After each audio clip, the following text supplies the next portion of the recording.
Riche de 100 €, je suis allé au dîner de Noël en haillons. Humilié et exclu, j'ai perdu le ticket gagnant en partant. Ma mère s'est jetée dessus, ignorant que je l'avais déjà encaissé. La leçon sera brutale. Je m'appelle Odile Thomas et j'ai 38 ans.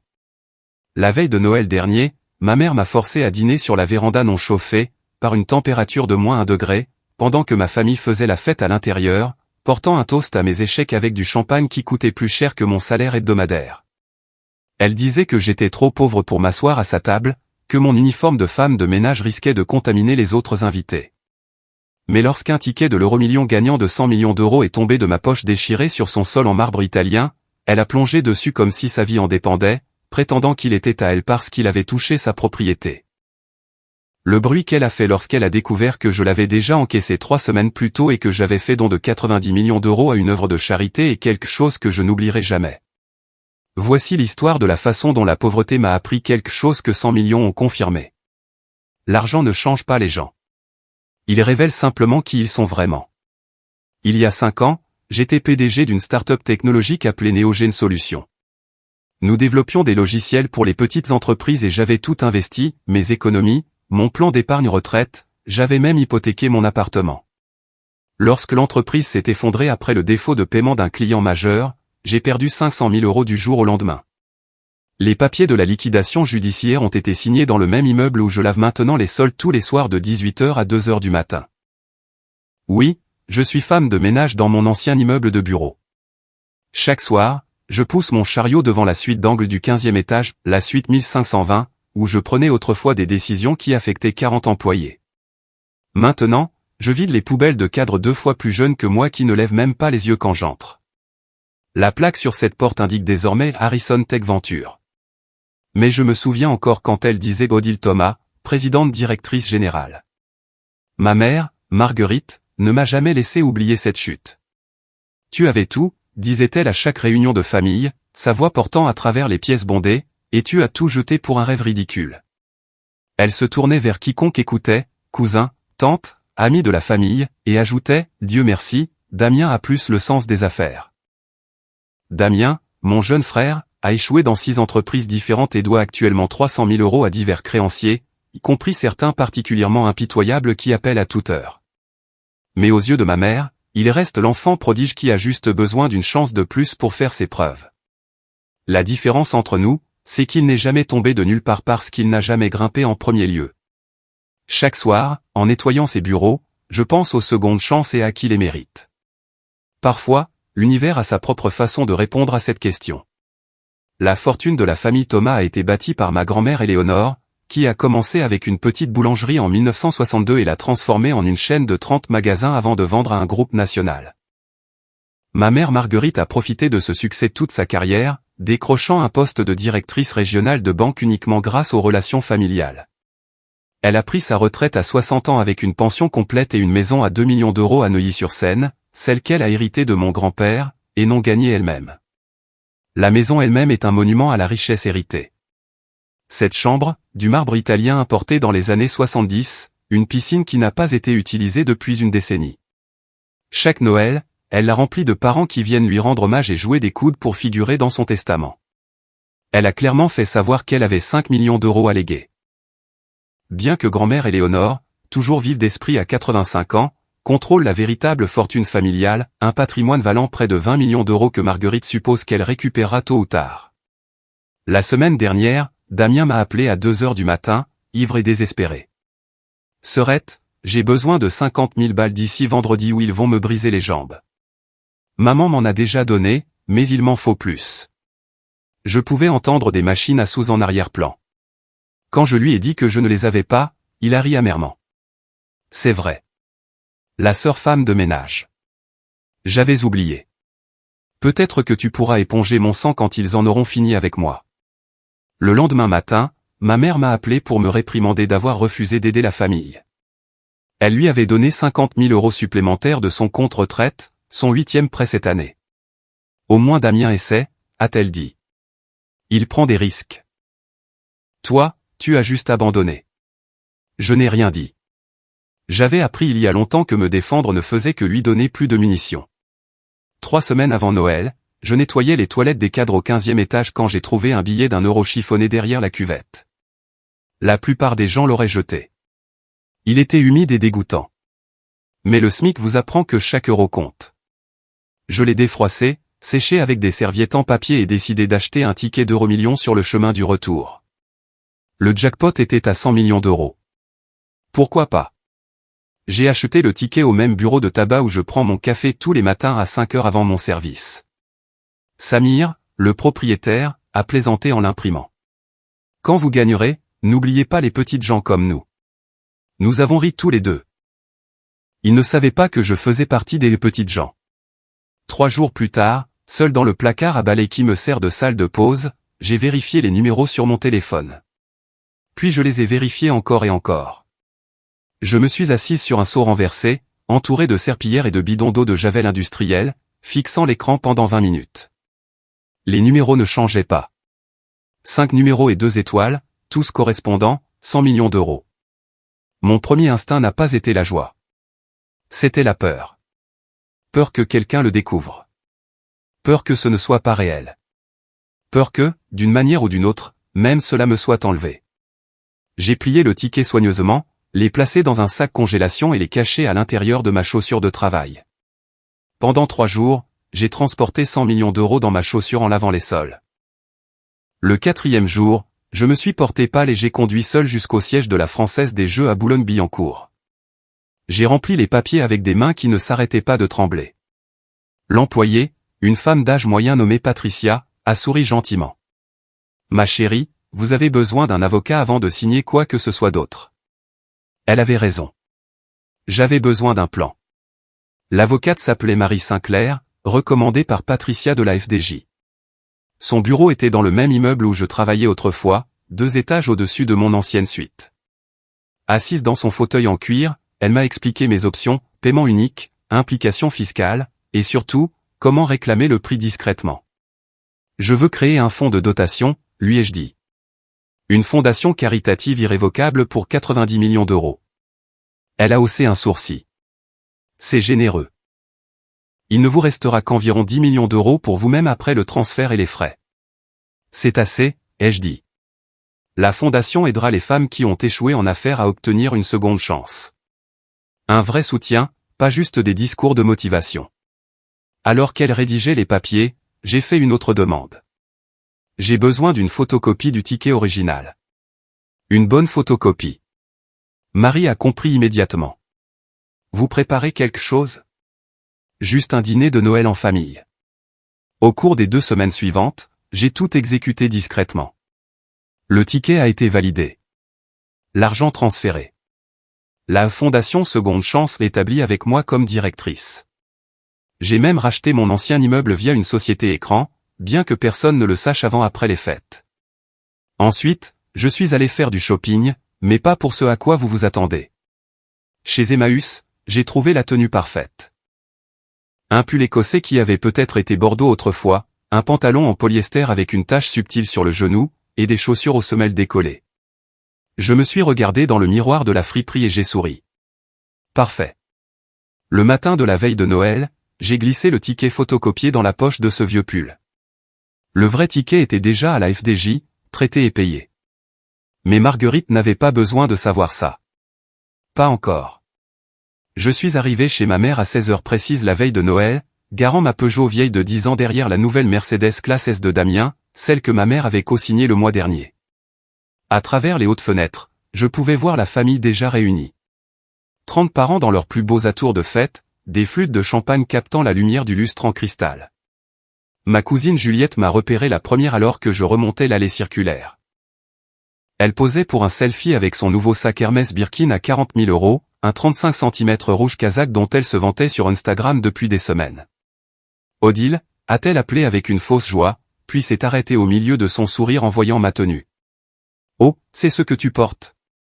Le hall d'entrée sentait le marbre et l'argent, rempli du son de rire forcé et de vrais bijoux.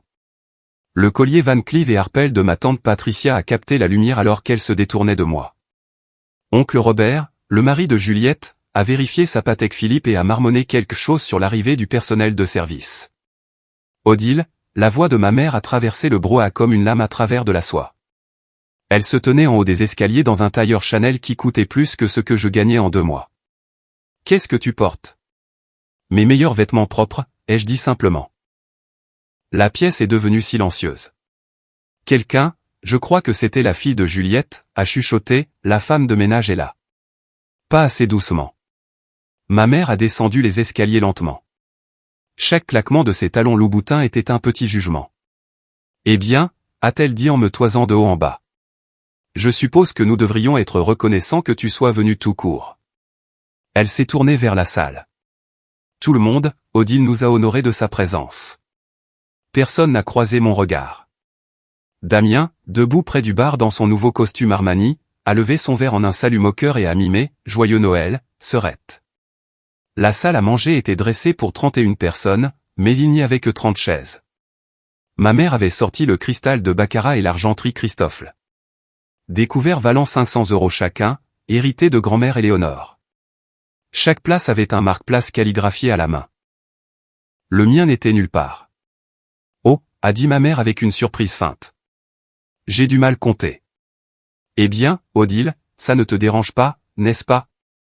Peut-être serais-tu plus à l'aise sur la véranda. Elle est fermée, et le chauffage d'appoint fonctionne. Enfin, la plupart du temps. Damien a ri. Déjà 3 whisky dans le nez. Et, au moins tu as l'habitude de manger seul, non? Avec tous ces quarts de nuit. Il s'est tourné vers notre cousin Marc. Elle dîne à 3 heures du matin dans un placard à balai. C'est probablement une promotion pour elle.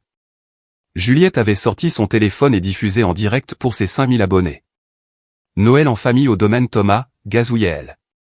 Tellement béni d'être ici avec des gens qui ont réussi. La caméra a balayé la table, m'évitant délibérément. Depuis le salon, j'ai remarqué grand-mère Éléonore qui observait silencieusement depuis son fauteuil roulant. Elle n'avait pas dit un mot depuis mon arrivée, mais ses yeux, vifs comme toujours, suivaient tout. Il y a une table pliante sur la véranda, a continué ma mère, me guidant vers les portes-fenêtres. Et je demanderai à quelqu'un de t'apporter une assiette. Nous mangeons du bœuf en croûte, bien que je ne sois pas sûr que tu l'apprécies encore. Ton palais a dû s'habituer à des choses plus simples. La véranda était glaciale malgré le chauffage d'appoint. À travers les portes vitrées, je pouvais voir la famille porter des toasts, rire, célébrer leur bonne fortune. La table pliante était bancale quand je me suis assise. Une assiette en carton, pas en porcelaine, a été apportée par le traiteur, qui avait l'air embarrassé. Certaines personnes sont faites pour servir, la voix de ma mère portait à travers la vitre. D'autres pour être servies. 20 minutes après le début du dîner, ma mère a fait tinter sa flûte à champagne en cristal. Le son est parvenu jusqu'à la véranda. Je me suis pressé contre la vitre froide pour entendre son annonce. Avant de continuer cette merveilleuse soirée, a commencé Marguerite, debout en bout de table. Je veux clarifier quelque chose pour tout le monde, surtout au vu de certaines questions récentes sur mes intentions. Elle m'a regardé directement à travers les portes vitrées. J'ai décidé de mettre à jour mon testament. Tout, la maison, les investissements, tout mon patrimoine ira à Damien. Il a prouvé que même dans l'échec, il continue d'essayer. Il prend des risques. Il garde de l'ambition. Damien a levé son verre, souriant. Merci, maman. Je te promets que je te rendrai fier. Quant à Odile, a continué Marguerite, sa voix portant clairement. Elle a démontré que certaines personnes ne sont tout simplement pas faites pour le succès. 5 ans en tant que femme de ménage ont prouvé où se situent vraiment ses capacités. Je ne favoriserai pas d'autres échecs en lui laissant de l'argent qu'elle ne ferait que gaspiller. La caméra de Juliette captait tout. Les commentaires affluaient déjà sur son écran. Je pouvais les voir d'où j'étais assise. Dur mais juste, a écrit quelqu'un. La vérité blesse, a dit un autre. Aux enfants qui réussissent, Marguerite a levé son verre. À ceux qui méritent leur héritage. La salle a éclaté en applaudissements. À travers la fenêtre, j'ai vu oncle Robert taper dans le dos de Damien. Tante Patricia chuchotait quelque chose à sa fille sur les exemples à ne pas suivre. Même les traiteurs échangeaient des regards. Seule grand-mère Éléonore restait immobile, ses mains usées jointes sur ses genoux, ne disant rien. Mon assiette était devenue froide. De la sauce figée sur de la viande que je n'avais pas touchée. Le vent de décembre faisait cliqueter les fenêtres mal jointes de la véranda. À l'intérieur, au chaud et dans la lumière dorée, ma famille célébrait mon exclusion avec du champagne millésimé qui coûtait plus cher que mon salaire hebdomadaire. J'ai souri pour la première fois de la soirée. Je suis resté seul sur cette véranda froide pendant encore 30 minutes, regardant ma famille à travers la vitre comme s'il s'agissait d'une émission de télévision sur des gens que je n'avais jamais rencontrés. Le chauffage d'appoint a crachoté et s'est éteint. Mon souffle devenait visible en petits nuages de buée. Le bœuf figé ressemblait à quelque chose provenant d'une scène de crime. À l'intérieur, ils étaient passés au dessert. Le fameux entremets de ma mère servi dans des coupes en cristal. Damien racontait une histoire sur sa dernière opportunité d'investissement, ses mains bougeant sauvagement, le whisky tanguant dangereusement près de la robe en cachemire blanc de tante Patricia. Juliette était passée du direct à la prise de photos des bijoux de tout le monde, zoomant sur les montres et les bagues pour son Instagram lifestyle de luxe. J'ai sorti mon téléphone et fait défiler mon application bancaire une dernière fois. Le chiffre était toujours là, 62 millions €, le montant net. Le compte de la fondation Seconde Chance affichait 90 millions € prêts à être déployés. L'acte de propriété de mon ancien immeuble de bureau était à mon nom depuis hier. Tout était en place. À travers la fenêtre, je regardais ma mère tenir court, se prélassant dans l'admiration des proches qui voulaient son argent. Elle m'a surprise en train de regarder et a fait un geste de la main pour me chasser comme si j'étais un chat errant mendiant des restes. C'est à ce moment-là que j'ai su que le moment était venu. Je me suis levé lentement, mes articulations raides à cause du froid.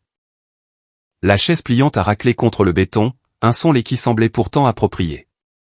J'ai ramassé mon assiette intacte, la nourriture de luxe ressemblant maintenant à des ordures, et j'ai marché vers les portes-fenêtres.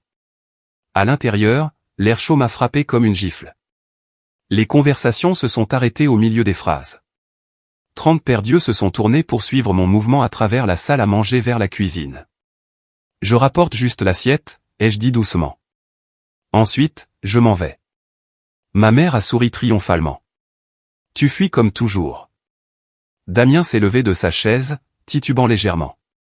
Et, pendant que tu es debout, pourquoi ne débarrasses-tu pas le reste de la table? Tu as l'habitude de toute façon.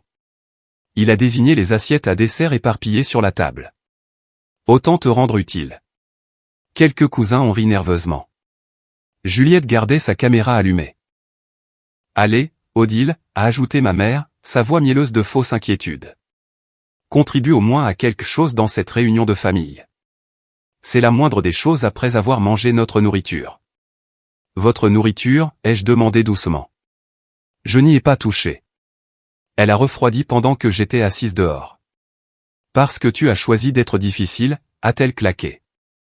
Tu aurais pu manger plus vite. La gestion du temps n'a jamais été ton fort, d'où ta situation actuelle. Oncle Robert est intervenu, Marguerite a raison. Dans le monde de l'entreprise, on appelle ça de l'inefficacité. C'est probablement pour ça que ton entreprise a échoué. Au moins, le boulot de femme de ménage t'a préparé à ça, a ajouté Damien, obtenant de plus gros rires maintenant. Considère ça comme des heures supplémentaires. Je me tenais au milieu de leur salle à manger dans mes vêtements d'Emmaüs, entouré de cristal et d'argenterie, tandis que ma famille millionnaire riait de la blague que j'étais devenu. La lumière du lustre captait chaque bijou, chaque montre de créateur, chaque symbole de succès qui me manquait soi-disant. Juliette a zoomé avec sa caméra sur mon visage. Tu as ça, lui a demandé quelqu'un. Elle a hoché la tête avec avidité. Je devrais y aller, ai-je dit, marchant vers le hall où mon manteau était accroché la même chose élimée que je portais depuis 3 ans. Tu fuis, a appelé ma mère après moi. Tout comme tu as fui tes responsabilités, tes dettes, tes échecs. Et au moins la dignité d'aider à nettoyer avant de te sauver en douce. J'ai attrapé mon manteau lentement, ma main fouillant dans les poches. J'ai tiré le manteau du crochet, une chose en laine marron avec des bouloches et une doublure déchirée que j'avais achetée à l'armée du salut il y a 3 ans. Autour de moi pendaient les autres manteaux. Le Max Mara en cachemire à 5 000 € de ma mère, le trench Burberry de Juliette, la parka Canada Goose 9 de Damien. Le mien ressemblait à une tache parmi eux. Merci pour l'hospitalité, ai-je dit, me tournant pour faire face à la pièce. Tout le monde m'avait suivi dans le hall pour regarder l'acte final de mon humiliation. C'était une hospitalité éclairante. Marguerite a ri. Tu as mangé sur la véranda comme une. Comme une quoi, maman, ai-je demandé calmement. Comme une domestique, comme quelqu'un en dessous de toi. Si la chaussure te va, a dit Damien. Ou dans ton cas, si la chaussure déchirée te va. Il a pointé ma semelle décollée, qui avait commencé à claquer pendant que je marchais. J'ai lutté avec mon manteau, la doublure déchirée s'accrochant à mon pull. Alors que je la dégageais, ma main est allée vers la poche, vérifiant quelque chose. Le mouvement était maladroit. Évident. Tu as oublié quelque chose, a demandé Juliette, caméra tournant toujours. Ta dignité, peut-être? Oh, attends. Tu ne peux pas oublier ce que tu n'as jamais eu. La salle a éclaté de rire. Même les traiteurs dans l'embrasure de la porte essayaient de ne pas sourire. Justement. J'ai fouillé davantage dans la poche. Laisse tomber. C'est exactement ton problème, a dit ma mère, s'approchant. Désorganisée, maladroite, toujours à perdre des choses. Pas étonnant que tu aies perdu toute une entreprise. Je me suis tourné vers la porte, puis je me suis arrêté. Ma main est retournée dans ma poche, la tapotant, puis creusant plus profondément. Mon expression est passée à la confusion, puis à l'inquiétude. Quoi maintenant, a demandé ma mère, exaspérée. Tu as perdu tes clés de voiture? Bien que je ne sache pas pourquoi tu as encore cette honte de Peugeot. Non, J'ai retourné ma poche. Le ticket de loterie a volté jusqu'au sol en marbre comme un papillon mourant. Il a atterri face visible, le logo Euromillions clairement visible ainsi que les numéros imprimés et la date d'il y a 3 semaines. Pendant un moment, personne n'a bougé. Puis les yeux de Marguerite se sont verrouillés sur le papier, et j'ai vu ses pupilles se dilater alors qu'elle lisait le montant du jackpot imprimé en bas. 100 millions. Jackpot. Quoi, a-t-elle commencé, puis elle s'est jetée à genoux plus vite que je ne l'avais jamais vu bouger. Elle a saisi le ticket à 2 mains, son tailleur Chanel s'étirant dangereusement. Euromillions. Ces numéros, ce sont les gagnants. C'est le ticket gagnant, a crié Damien, dégrisant instantanément. Ce sont les numéros. Je les ai vus aux infos. 100 millions d'euros. Marguerite a serré le ticket contre sa poitrine, son visage passant du choc à la cupidité pure et nue. C'est à moi, a-t-elle hurlé. C'est tombé dans ma maison, sur ma propriété. Tu as mangé ma nourriture. C'est à moi. La caméra de Juliette tremblait alors qu'elle zoomait sur le ticket. Oh mon Dieu, on est riche. La famille Thomas a gagné au loto. Légalement, a dit Robert rapidement, ses instincts d'avocat se réveillant. Tout ce qui est trouvé dans cette maison. C'est à moi, a répété Marguerite, se levant, le ticket chiffonné dans sa poigne aux jointures blanches. C'est la récompense de Dieu pour tout ce que j'ai souffert. Pour avoir élevé une ratée ingrate. C'est la justice. Damien était déjà au téléphone avec son bookmaker. Ouais, j'aurai ton argent lundi. Tout, avec les intérêts. La salle entière a explosé dans le chaos. Des cousins calculant leurs cadeaux potentiels. Juliette diffusant frénétiquement en direct. Ticket de loto trouvé au Noël familial. Vous ne croirez pas ce qui va suivre. Marguerite s'est tournée vers moi, le triomphe flamboyant dans ses yeux. Tu vois, même Dieu est d'accord pour dire que tu ne mérites pas le succès. Je suis resté parfaitement immobile près de la porte, ne disant rien. Si vous avez déjà été sous-estimé par votre propre famille, tapez dignité dans les commentaires. Je vous vois, et vous n'êtes pas seul. S'il vous plaît, cliquez sur le bouton j'aime. Cela aide vraiment plus de gens à trouver ces histoires de justice. Et croyez-moi, vous voudrez voir ce qui se passe quand la cupidité rencontre la réalité. Maintenant, laissez-moi vous dire ce qui s'est passé quand ma mère a essayé de réclamer ce ticket. Marguerite a tenu le ticket vers la lumière du lustre comme si elle authentifiait un diamant. 100 millions, a-t-elle chuchoté avec révérence, puis plus fort. 100 millions. 30 millions vont à mes dettes, a dit Damien immédiatement, calculant déjà. Ensuite, on achète ce complexe à Deauville. Le reste, on l'investit. Marguerite l'a coupé. C'est à moi, Damien. Mais ne t'inquiète pas, chérie. Maman prendra soin de toi. 30 millions pour tes dettes? Oui. 20 millions pour une nouvelle maison pour moi. Quelque chose digne de notre nouveau statut. Juliette lisait les commentaires sur son live. Quelqu'un dit de vérifier si c'est vrai. Quelqu'un d'autre demande pourquoi Odile l'avait. Elle a levé les yeux vers moi. Pourquoi avais-tu le ticket gagnant? Je l'ai acheté, ai-je dit simplement. Avec quel argent? Damien a ri. Tu gagnes le SMIC. 1 € que j'ai trouvé en nettoyant des toilettes, ai-je répondu. La salle a explosé de rire à nouveau. Quelle poésie, s'est exclamée ma mère. De l'argent des toilettes. Mais tu as trouvé 7 € dans l'immeuble de mon fils pendant les heures de travail, j'en suis sûr. Ça en fait une propriété de l'entreprise, ce qui signifie. Ce qui ne signifie rien, a interrompu Robert, son esprit juridique au travail. Mais le ticket a été abandonné dans cette maison. Odile l'a clairement fait tomber et laissé derrière elle. En termes juridiques, c'est un abandon de propriété. Le propriétaire a des droits de récupération. Exactement.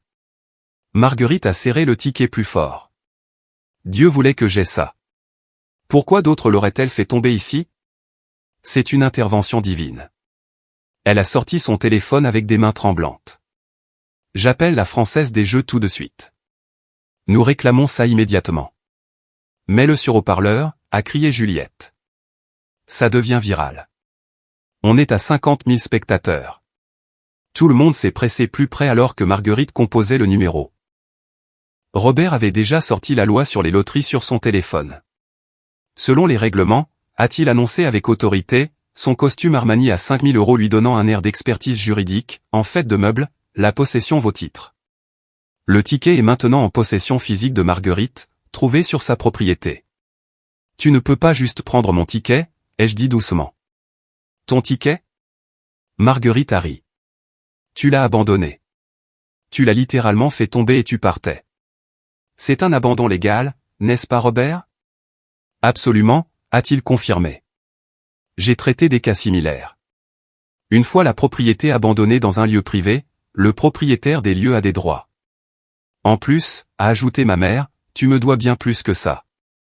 18 ans à t'élever.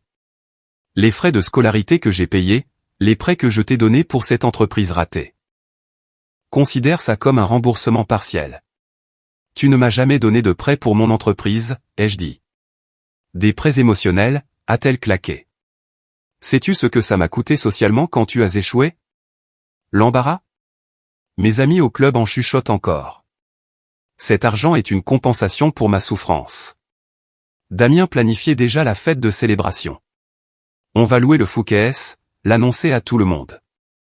Le grand retour de la famille Thomas. On devrait appeler les chaînes d'infos, a suggéré Juliette. C'est le genre d'histoire qu'ils adorent. De la misère à la richesse. Eh bien, tu seras toujours dans la misère, Odile, mais le reste d'entre nous. Le téléphone sonnait. Marguerite l'a mis sur haut-parleur et le menu automatisé de la FDJ a commencé à jouer. Pour la vérification d'un ticket gagnant, tapez 1, a dit la voix robotique. Marguerite a appuyé sur 1 avec un ongle parfaitement manucuré, sa main tremblant d'anticipation. Veuillez avoir votre ticket à portée de main, a continué la voix. Tout le monde retenait son souffle. Service des grands gagnants de la Française des Jeux, ici Patricia. Comment puis-je vous aider? C'était la même Patricia qui m'avait aidé il y a 3 semaines, bien que ma mère ne le sût pas. Oui, a pratiquement crié Marguerite dans le téléphone. Nous avons le ticket gagnant de l'euro-million, celui de 100 millions. Je vois. Puis-je avoir le numéro du ticket, s'il vous plaît? Marguerite a lu les numéros lentement, soigneusement, sa voix tremblant. PB 77, 45, 98, 21, 33 46 77 89. Un instant, s'il vous plaît. On pouvait entendre taper au clavier. La pièce était si calme qu'on pouvait entendre les traiteurs respirer dans l'embrasure de la cuisine. Madame, pouvez-vous confirmer la date sur le ticket? Le 3 décembre, a dit Marguerite. Il y a 3 semaines. Et votre nom? Marguerite Thomas. THOMAS. Plus de frappes au clavier, puis une pause qui a semblé durer une éternité. Madame Thomas, je dois vous informer que ce ticket a déjà été réclamé et traité. La salle s'est figée. Le visage de Marguerite est devenu blanc. C'est impossible. Je le tiens juste ici. Le ticket original a été soumis à nos bureaux le 7 décembre par. Patricia a fait une pause et je pouvais l'imaginer regardant son écran. Odile Thomas. Le prix a été transféré sur ses comptes après les déductions d'usage. Ce que vous tenez doit être une photocopie. Une photocopie, a hurlé Marguerite. Elle a tenu le ticket vers la lumière à nouveau, et maintenant, sous l'éclat vif du lustre, on pouvait le voir, la légère pixelisation, la blancheur trop parfaite du papier. Mais, a bégayé Damien. C'est une fraude. Elle nous a piégés. Madame, a continué Patricia calmement. Y a-t-il autre chose que je puisse faire pour vous? Marguerite ne pouvait pas parler. Le téléphone a glissé de sa main et a claqué sur le sol en marbre. Le chat du live de Juliette explosait d'émojis qui rient et de commentaires arnaques. Tout le monde s'est tourné pour me regarder. Ce ticket a été réclamé il y a 3 semaines, a continué la voix de Patricia depuis le téléphone au sol, maintenant sur haut-parleur pour que tout le monde entende. Le 7 décembre à 14h47 pour être exact, par Odile Thomas. Le paiement a été traité et complété. Les mains de Marguerite tremblaient alors qu'elle ramassait le téléphone. Mais je l'ai juste ici. Elle l'a fait tomber. C'est à moi. Ce que vous avez est une photocopie, madame. Le ticket original est dans notre coffre-fort comme l'exige la loi. Est-ce que mademoiselle Odile Thomas est là? Je peux confirmer avec elle si vous le souhaitez. Je suis là, ai-je dit calmement. Mademoiselle Thomas, félicitations encore pour votre gain. J'espère que les papiers de la fondation se sont bien passés. Fondation? La voix de Marguerite s'est brisée. Quelle fondation? Merci, Patricia, ai-je dit. Tout a été traité parfaitement. Merveilleux. Passez de bonnes fêtes. La ligne a coupé. La salle a explosé. Damien s'est jeté sur le ticket dans la main de Marguerite, le tenant à la lumière. C'est une photocopie. Regardez les bords. La couleur est fausse. Tu savais, a hurlé Marguerite contre moi. Tu es venu ici avec un faux ticket. Tu nous as piégés. Je suis venu ici avec un morceau de papier, ai-je dit doucement. C'est toi qui as plongé dessus. C'est toi qui as prétendu qu'il était à toi. C'est toi qui as appelé la FDJ pour voler ce que tu pensais être ma propriété. Le téléphone de Juliette devenait fou. Le nombre de spectateurs avait bondi à 75 000. Les commentaires affluaient. OMG, la mère s'est fait avoir. Le karma est réel. C'est mieux que Netflix. Montre-nous une preuve, a exigé Damien. Si tu as vraiment gagné, où est la preuve? J'ai mis la main dans mon autre poche, celle avec laquelle je n'avais pas lutté, et j'ai sorti un document plié. Le document était impeccable, officiel, avec le sceau de la FDJ gaufré en or. Je l'ai déplié lentement, laissant tout le monde voir l'entête. Récépissé officiel de gain. Ceci est mon reçu, ai-je dit en le tenant. Notarié, témoigné et signé par 3 officiels. 7 décembre, 14h47. Montant du gain, 100 millions d'euros. Somme conservée après transfert irrévocable, 10 millions d'euros. Robert me l'a arraché des mains, ses yeux d'avocat scannant chaque ligne. Son visage est devenu pâle. C'est vrai. Le sceau du notaire, les signatures, tout. Laisse-moi voir le relevé bancaire, a exigé Marguerite. J'ai sorti mon téléphone, je me suis connecté à mon compte et j'ai tourné l'écran vers eux. Le solde affichait 10 247 293 € et 45 centimes d'euros. Les genoux de Marguerite ont flanché. Damien l'a rattrapé, mais il fixait l'écran du téléphone avec horreur. Mais attends, ai-je dit en sortant un autre document. Il y a plus. Le deuxième papier avait l'air encore plus officiel. Création de fonds de dotation irrévocable. Qu'est-ce que c'est, a chuchoté Juliette, sa caméra tremblant. 3 jours après avoir réclamé le prix, j'ai établi la fondation Seconde Chance.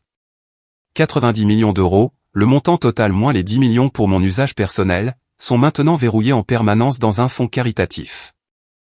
Il fournira des bourses aux femmes qui ont échoué en affaires et ont besoin d'une seconde chance. Tu as donné 90 millions d'euros, a hurlé Damien. C'est irrévocable, a confirmé Robert en lisant le document.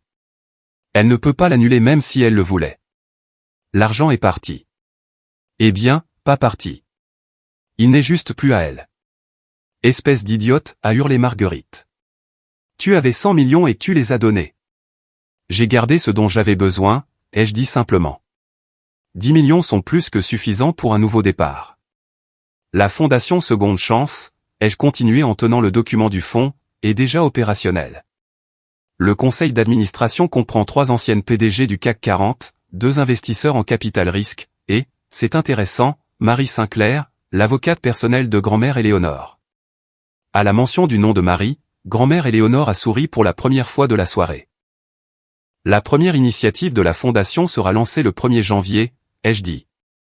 Des bourses de 100 000 à 500 000 euros pour les femmes qui ont échoué dans leur première entreprise. Aucune garantie requise. Pas d'humiliation, juste des secondes chances. Tu aurais pu aider Damien, a pleuré Marguerite. Tu aurais pu payer ses dettes. J'aurais pu permettre plus de jeux d'argent, plus de combines ratées, plus de renflouements. J'ai secoué la tête. La fondation aide les gens qui prennent la responsabilité de leurs échecs et veulent construire quelque chose de réel. Robert lisait toujours les documents. C'est du béton. Marie Sinclair ne plaisante pas. Chaque centime est protégé. La fondation ne peut pas être dissoute. Les fonds ne peuvent pas être redirigés. Et il a levé les yeux. Tu t'es nommée directrice salariée. Salaire de 200 000 euros par an. Le salaire de femme de ménage ne me convenait plus, ai-je dit. Le live de Juliette devenait fou. Le nombre de spectateurs a atteint 100 000. Meilleur Noël de tous les temps. La tête de la mère. C'est légendaire. Mais il y a encore une chose, ai-je dit en sortant un dernier document. Ceci est un acte de transfert de propriété. Depuis hier, je suis propriétaire de l'immeuble Le Méridien dans le 8e arrondissement. La mâchoire de Damien est tombée. C'est là où tu travailles? Où tu es femme de ménage. Et t'es femme de ménage, ai-je corrigé. C'est là où mon ancienne entreprise était basée. La suite 1520 est en cours de rénovation en ce moment même. La fondation Seconde Chance opérera depuis là-bas à partir du 2 janvier. Marguerite faisait de l'hyperventilation. Tu as planifié tout ça. J'en ai assez vu. Tout le monde s'est tourné. Grand-mère Éléonore était debout. Debout de son fauteuil roulant, utilisant sa canne, mais totalement droite. La salle a retenu son souffle collectivement. Maman, s'est exclamée Marguerite. Tu peux marcher. J'ai toujours pu marcher, Marguerite. Le fauteuil roulant fait juste que les gens se révèlent plus vite. Ils pensent que je suis impuissante, alors ils montrent leur vrai visage. Elle s'est avancée vers le centre de la pièce avec une force surprenante pour ses 85 ans. Et ce soir, vous avez montré les vôtres magnifiquement. Elle s'est tournée vers moi. Odile m'a demandé d'être témoin de quelque chose ce soir. Elle a dit que je voudrais voir qui était vraiment ma fille quand l'argent était en jeu. Je dois dire que cela a dépassé même mes pires attentes. Maman, je peux expliquer. Expliquer quoi? Comment tu as humilié ta propre fille? La fête manger sur la véranda comme un chien? Comment tu as plongé pour de l'argent qui n'était pas à toi comme une voleuse ordinaire? Comment tu étais prête à voler ce que tu pensais être son dernier espoir? La voix d'Éléonore était d'acier. Je t'ai regardé favoriser Damien malgré ses échecs. Je t'ai regardé briser l'esprit d'Odile année après année. C'est une femme de ménage, a protesté Marguerite. C'était une femme de ménage, a corrigé Éléonore. Après avoir tout perdu, elle a pris le seul travail qu'elle pouvait trouver et l'a fait avec dignité. Pendant que tu étais assise dans une maison dont tu as hérité, vivant de l'argent que tu n'as pas gagné, jugeant quelqu'un qui travaillait réellement pour vivre. Éléonore a sorti son téléphone. Marie, es-tu toujours en ligne? Oui, Madame Thomas. La voix de Marie Sinclair est sortie clairement. J'ai tout enregistré comme vous l'avez demandé. Bien. Veuillez exécuter les changements à mon testament immédiatement. Quel changement? Le visage de Marguerite était blanc. Les 5 millions que je te laissais, ils vont à la fondation d'Odile à la place. Tu ne peux pas faire ça, a crié Marguerite. Je suis ta fille. Et tu as prouvé ce soir exactement quel genre de fille tu es, a répondu froidement Éléonore. Marie, veuillez confirmer les changements. La voix de Marie est passée par le haut-parleur, l'avenant à votre testament a été mis à jour. Marguerite Thomas est retirée comme bénéficiaire principale. Les 5 millions d'euros qui lui étaient alloués iront à la fondation Seconde Chance à votre décès, acte témoigné et notarié. Quant à Damien, a continué Éléonore, se tournant vers mon frère qui transpirait dans son costume Armani. Le fonds fiduciaire que j'ai mis en place pour toi, celui qui aurait payé 1 million d'euros à ton 40e anniversaire, s'est dissous aussi. Cet argent ira à la fondation d'Odile pour aider les gens qui veulent réellement travailler. Le téléphone de Damien a commencé à sonner, puis un autre, puis un autre. Tous ces créanciers sachant d'une manière ou d'une autre que leur dernier espoir de paiement s'était évaporé. C'est insensé, a protesté Robert. On ne peut pas juste déshériter sa famille. Je peux réduire votre part au minimum légal et donner tout le reste, et c'est ce que j'ai fait, a dit Éléonore. J'ai laissé des dispositions pour les petits-enfants qui ont montré du caractère. Juliette, ta fille qui chuchotait à propos de la femme de ménage? Rien. Marc, qui a ri des chaussures d'Odile? Rien. Mais Odile, qui a travaillé avec dignité quand elle n'avait rien? Elle n'a plus besoin de mon argent, mais elle a mon respect. La salle était dans le chaos. Le live de Juliette montrait 150 000 spectateurs maintenant. Les commentaires étaient brutaux. Grand-mère présidente. La mère s'est fait détruire. C'est le meilleur karma que j'ai jamais vu. De plus, a annoncé Éléonore, Marguerite, tu as 60 jours pour quitter ma maison. Ta maison, a hurlé Marguerite. Tu pensais l'avoir héritée de ton père, mais elle a toujours été à mon nom. Je t'ai laissé vivre ici, mais après ce soir, tu n'es plus la bienvenue. Le téléphone de Juliette fumait presque à cause de l'activité. On est en tendance, a-t-elle halté. Numéro 1 sur Twitter. Grand-mère justice est le hashtag principal. Les commentaires défilaient si vite qu'ils étaient illisibles, mais certaines phrases revenaient sans cesse, karma, la mère l'a mérité, famille toxique exposée, cette grand-mère est sauvage. Le téléphone de Damien n'arrêtait pas de sonner. Il rejetait appel après appel, mais il continuait d'arriver. Ils savent, a-t-il dit paniqué. D'une manière ou d'une autre, ils savent tous que je n'aurai pas d'héritage. Parce que je leur ai dit, a dit calmement Éléonore. J'ai appelé tes principaux créanciers cet après-midi. Je voulais qu'ils sachent que la source était tarie. Étonnant comme les nouvelles voyagent vite dans certains cercles. Vous nous avez piégés, a crié Marguerite contre Éléonore et moi. Vous avez planifié ça ensemble. Je n'ai rien planifié, a répondu Éléonore. J'ai simplement demandé à observer ma famille à Noël. Odile a suggéré que je pourrais trouver ça éducatif. Elle avait raison. Oncle Robert reculait vers la porte. On devrait y aller, Juliette. On ne devrait pas être là. Mais Juliette ne pouvait pas s'arrêter de filmer.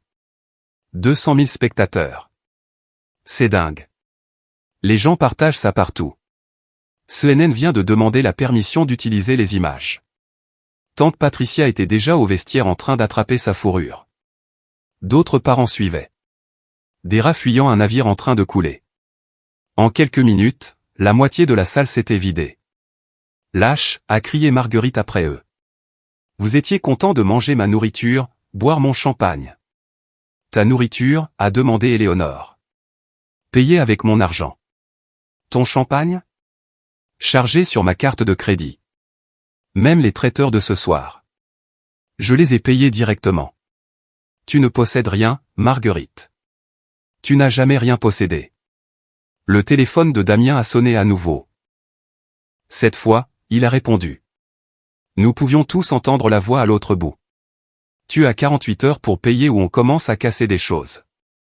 Marguerite est tombée à genoux, serrant toujours la photocopie sans valeur. Son maquillage parfait coulait en traînées noires sur son visage. Odile, s'il te plaît. Je suis ta mère. Oui, ai-je dit doucement. Tu le es. Je t'ai élevé. Je t'ai nourri. Je t'ai habillé. Avec l'argent de grand-mère, ai-je souligné. Mais je t'aimais. Vraiment? Quand tu m'as fait manger sur la véranda? Quand tu m'as traité de raté devant tout le monde? Quand tu as annoncé que je n'étais pas digne d'hériter, c'était de l'amour? Elle a rampé vers l'avant, littéralement rampé, agrippant mes chaussures déchirées. J'essayais de te motiver. Un amour vache. Je voulais que tu réussisses. Non, ai-je dit en reculant. Tu voulais que j'échoue pour te sentir supérieur. Eh bien, félicitations. J'ai échoué. J'ai tout perdu. Et en perdant tout, j'ai découvert qui se souciait vraiment de moi. La famille est de la famille, a-t-elle sangloté. La famille n'humilie pas la famille. La famille ne fait pas manger la famille seule dans le froid. La famille ne vole pas la famille, ce que tu as essayé de faire avec ce ticket. Mais tu as des millions. Tu pourrais nous sauver. Damien a besoin d'aide. Je vais perdre la maison. Ce n'est pas ta maison, lui a rappelé Éléonore. Ça ne l'a jamais été. Odile, s'il te plaît, a gémi Marguerite, donne juste quelque chose à Damien. 1 million, même 500 000.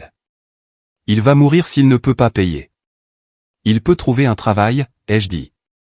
J'ai entendu dire qu'il y a un poste de concierge vacant à l'immeuble Le Méridien. Quart de nuit, SMIC, mais c'est un travail honnête. Damien a émis un bruit d'étouffement. Je préférerais mourir. C'est ton choix, ai-je dit. Mais j'ai fait ce travail pendant 5 ans. Il m'a appris l'humilité, quelque chose que vous avez tous les deux désespérément besoin d'apprendre. Je me tenais au centre du hall de ma mère, du hall de ma grand-mère, entouré des débris de la cupidité de ma famille. Le sol en marbre était jonché de verres de champagne, du ticket de loterie sans valeur et de ce qui restait de la dignité de Marguerite. Vous voulez savoir ce que j'ai appris en tant que femme de ménage, ai-je demandé à la salle. J'ai appris que l'argent n'achète pas le respect de soi, mais il révèle le caractère. Ce soir, vous m'avez tous montré le vôtre. J'ai regardé chaque parent restant.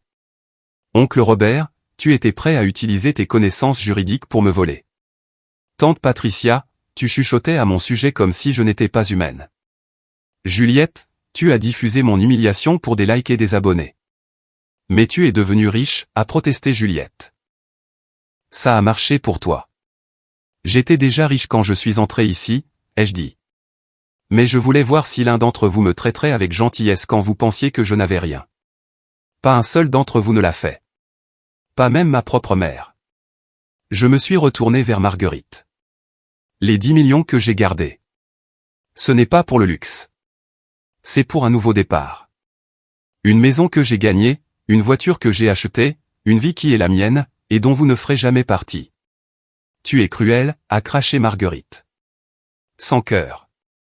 Non, ai-je dit. Je suis libre. Pour la première fois de ma vie, je suis libre de ton jugement, de tes conditions, de ta version tordue de l'amour. Ça vaut plus que 100 millions. J'ai regardé Éléonore. Merci, grand-mère, de m'avoir vu quand personne d'autre ne le faisait. Tu t'es vu toi-même, ma chère, a-t-elle répondu. J'en ai juste été témoin. Je me suis dirigé vers la porte, passant devant les manteaux, devant la honte, devant tout ce qui m'avait retenu pendant 38 ans. À la porte, je me suis retourné une dernière fois. Le hall ressemblait à un champ de bataille. Marguerite à genoux, Damien envoyant frénétiquement des SMS à ses créanciers. Juliette filmant toujours, mais pleurant maintenant, réalisant qu'elle était du mauvais côté de l'histoire. J'ai tendu la main vers mon manteau miteux, puis je me suis arrêté. Vous savez quoi? Gardez-le. Un rappel de ce que vous pensiez que je valais. J'ai enlevé le pull élimé, révélant ce que je portais en dessous. Une robe en cachemire noir simple mais élégante. De créateur, discrète, valant plus que tout ce que Juliette portait réuni. Vous n'avez même jamais remarqué, ai-je dit. Vous avez vu ce que vous vouliez voir. Une ratée, une femme de ménage, quelqu'un en dessous de vous. De mon sac à main, qu'il n'avait pas remarqué être un sac Hermès Kelly noir à 30 000 €, j'ai sorti une clé de voiture. Pas pour la vieille Peugeot, mais pour la Tesla Model S qui attendait au coin de la rue, mon chauffeur la gardant au chaud. Joyeux Noël, ai-je dit à la salle. Vous avez eu exactement ce que vous méritiez, vous avez les uns les autres. Je suis sorti dans la nuit de décembre. La neige tombait, douce et propre. Mon chauffeur, Jean, se tenait près de la Tesla. Comment ça s'est passé, mademoiselle Thomas, a-t-il demandé. Exactement comme prévu, ai-je dit. Ils m'ont montré qui ils sont. Alors que nous démarrions, j'ai vu à travers la vitre arrière Marguerite courir sur la pelouse, serrant toujours le faux ticket, criant quelque chose que je ne pouvais pas entendre. Damien à côté d'elle à genoux dans la neige. Juliette filmant tout ça, espérant probablement sauver un peu de sympathie de son public.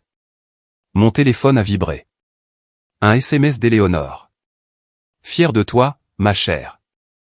La fondation changera des vies. Leur cupidité aurait tout gâché. Elle avait raison. Chaque centime que j'avais donné valait ce moment de clarté absolue.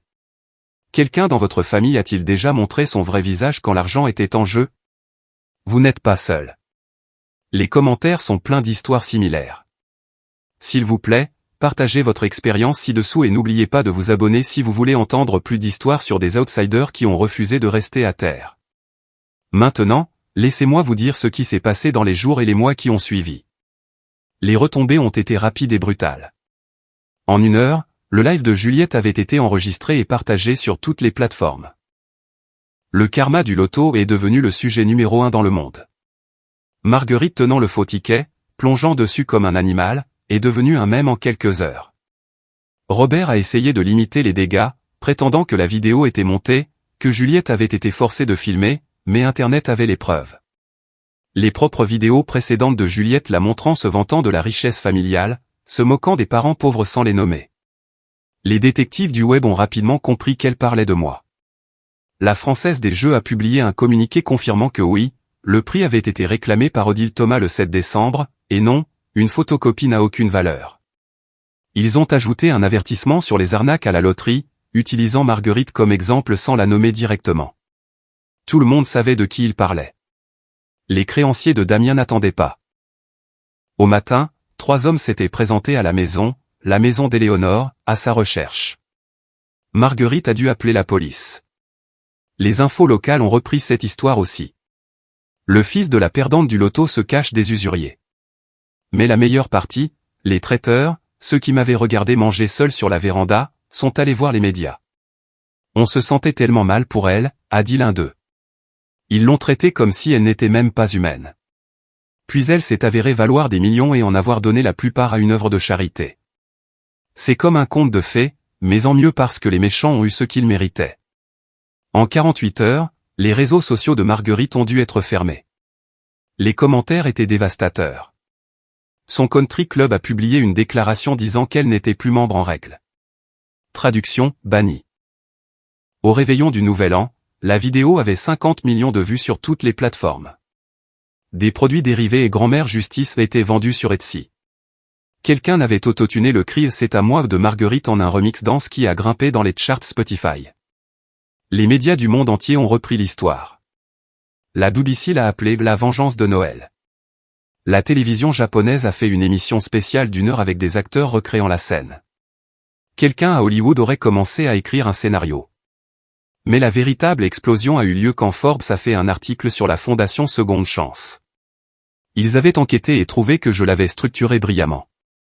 Chaque euro était protégé, le conseil d'administration était stellaire, et la mission était claire. Les candidatures affluaient de femmes qui avaient échoué en affaires et avaient été abandonnées par tous, y compris leur famille. La première bénéficiaire a été annoncée le 15 janvier. Sarah Cohen, aucun lien de parenté, qui avait perdu sa start-up technologique en 2019 et conduisait un Uber pour survivre. Elle a pleuré pendant la conférence de presse. Quelqu'un a cru aux secondes chances, a-t-elle dit. Odile Thomas sait ce que c'est que de tomber et d'avoir tout le monde qui vous frappe quand vous êtes à terre. Marguerite a essayé de réhabiliter son image en donnant une interview à une chaîne d'infos locale.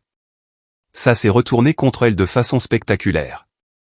Elle a prétendu que je l'avais piégée, que tout ça a été de l'abus de personnes âgées, elle avait 62 ans, et qu'elle était la vraie victime. L'intervieweur lui a posé une question, mais pourquoi avez-vous fait manger votre fille sur la véranda? Marguerite n'a eu aucune réponse.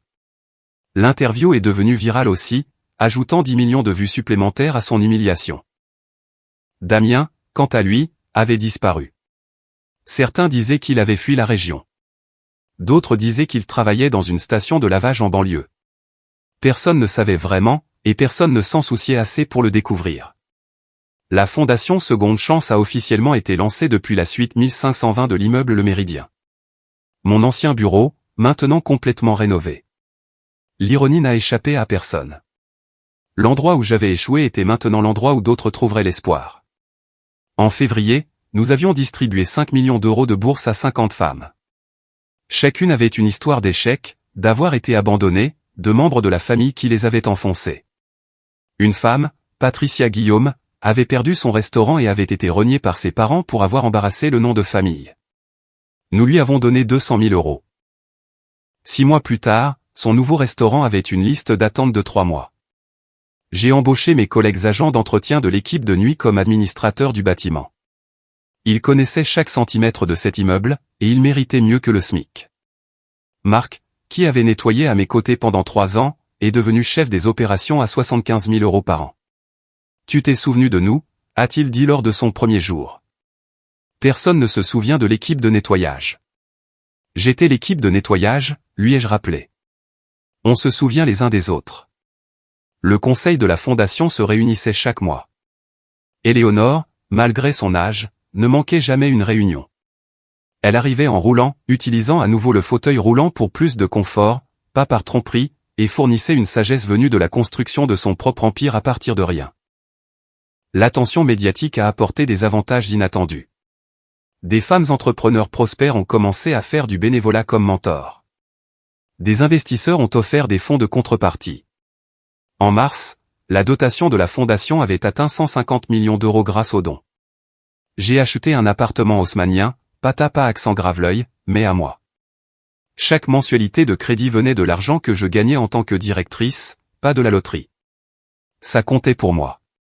J'avais besoin de quelque chose qui venait purement de mon propre travail, pas de la chance. En avril, j'ai découvert ce qui était arrivé à Damien. Un ancien collègue m'a envoyé une photo depuis une aire d'autoroute. Mon frère en uniforme de concierge lavant les toilettes des hommes. Le nom de l'entreprise sur sa chemise était Clean Dream, la même entreprise qui avait un contrat avec l'immeuble Le Méridien. Je n'ai ressenti ni satisfaction ni pitié, juste rien. Il avait fait ses choix. La chute de Marguerite a été plus publique. La maison d'Éléonore, a été mise sur le marché en mai. Elle n'avait nulle part où aller. Aucun parent ne voulait la prendre après le désastre de Noël. Elle a fini par louer un 2 pièces à Saint-Denis, travaillant comme caissière dans un magasin de luxe où elle faisait autrefois ses achats.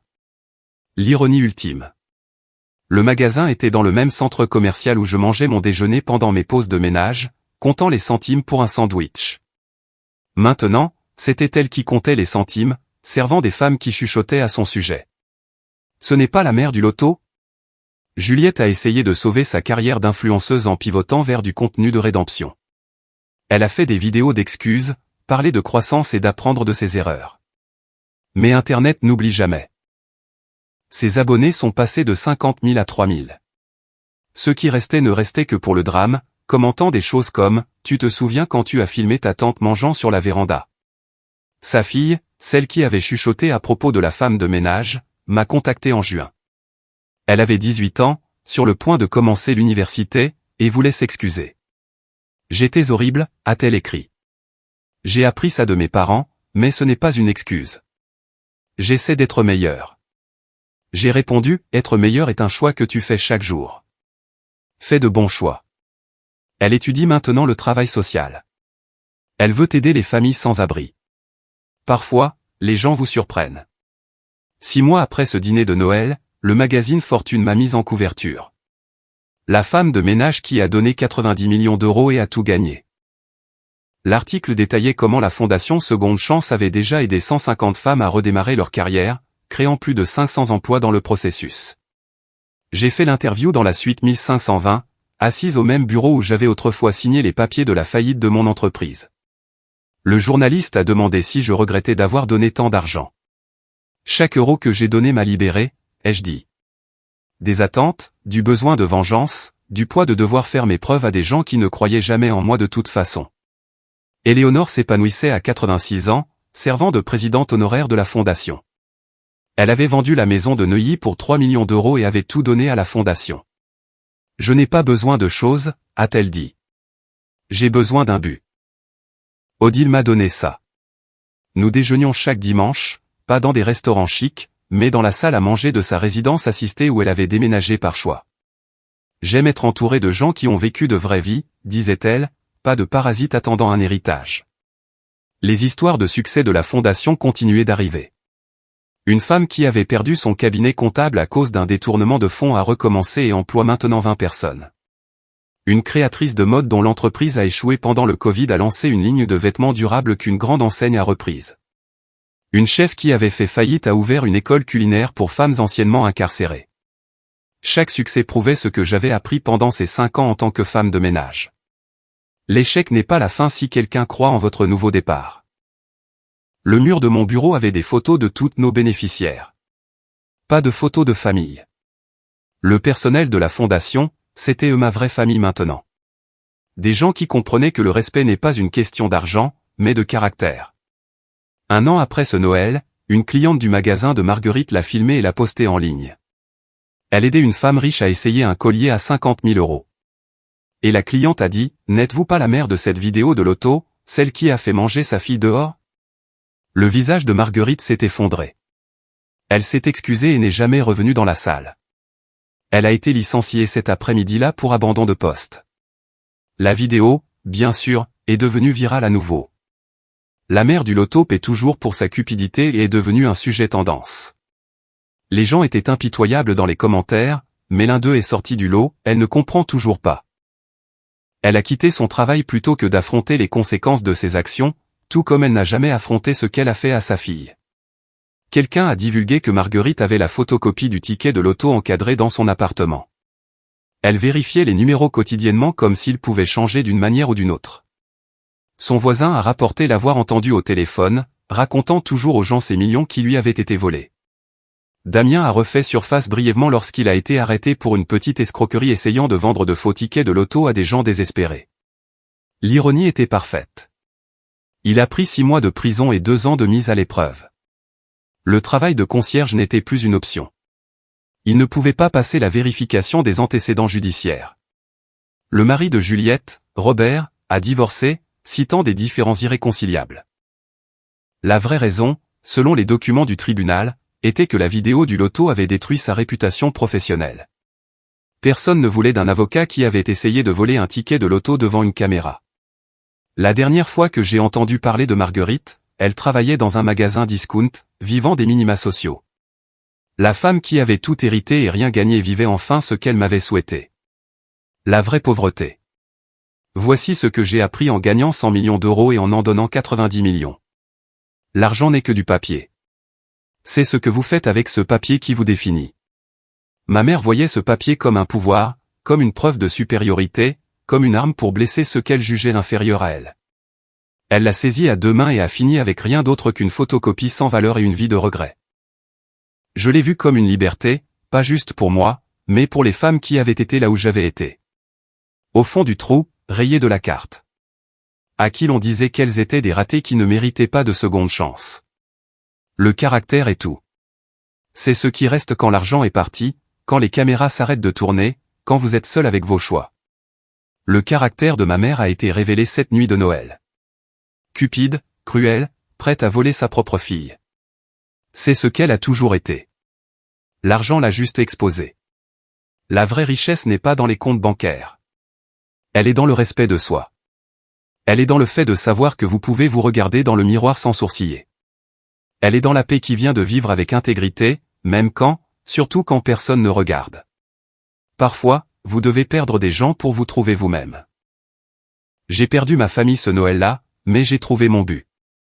La Fondation Seconde Chance a maintenant aidé plus de 300 femmes à recommencer leur vie. Ces 300 familles changées, 300 histoires réécrites, 300 preuves que l'échec n'est pas définitif. Les agents d'entretien avec qui j'ai travaillé pendant 5 ans, ils ont été les premiers bénéficiaires.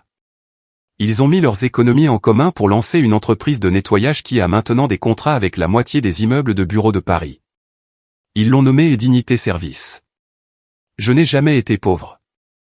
J'étais juste entouré d'âmes en faillite qui mesuraient la valeur en euros plutôt qu'en caractère. Maintenant, je suis libre d'eux. Et cette liberté n'a pas de prix.